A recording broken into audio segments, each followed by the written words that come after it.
Hello everyone, and today I'm doing a review on the MoYu LiYing.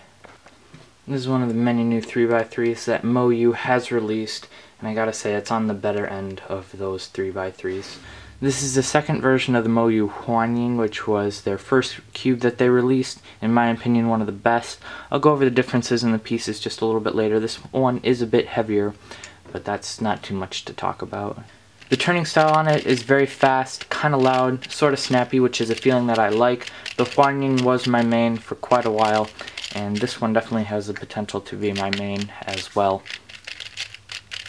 There's really no lockups to speak of. Every once in a while I'll get a little bit of a lockup, but that's probably just due to my turning errors. The stickers on this cube are the regular bright shades, which look very nice in my opinion, but they are a bit small on the pieces. This doesn't bother me whatsoever. Some people it might, just the aesthetics of the cube, it's a little bit easier for them to be misplaced like this one here.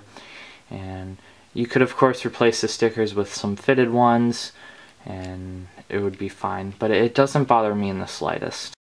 The corner cutting is the ever so standard now, 45 degrees, with a bit of a snap at the tensions I have it at now, and reverse, it doesn't do all that much in the way of reverse. I have mine pretty tight, but even with these tight tensions, it corner cuts just fine in a solve little bits. It just butters through with no effort. These are the differences in the pieces. On the right I have a LiYing, and on the left is the LiYing, and you can see they added a groove here and they bumped this up a bit. The piece is definitely heavier on the LiYing. The plastic is much thinner on the LiYing. And then on the left is the LiYing and the right is the LiYing. You can tell they capped a lot more of the pieces, but they still left a gap here, which is something unique to these two cubes, and it gives it a very unique feeling, which I really like. And they also changed the base of the corner. They added more around here. You can get this cube for around $8 at cubezz.com. It's more expensive everywhere else, so that's where I'd recommend you go and get it.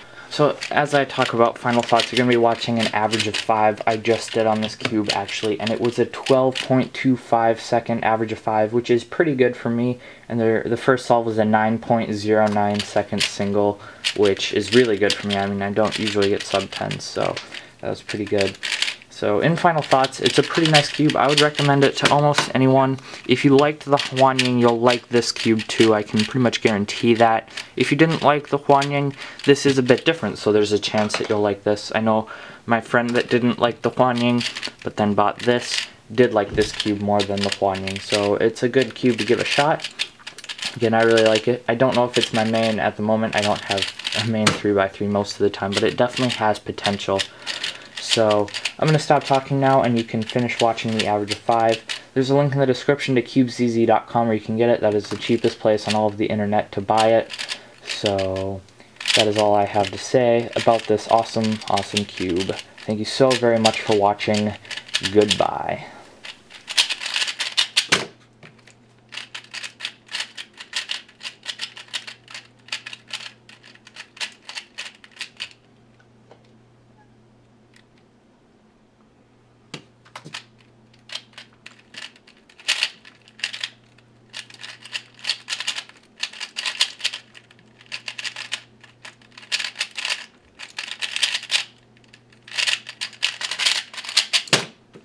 Just as a little side note, before one of the solves, the timer didn't start when I hit the space bar, so that's why it comes up and says 0.29 seconds, because I just tapped it really quick to get a new scramble.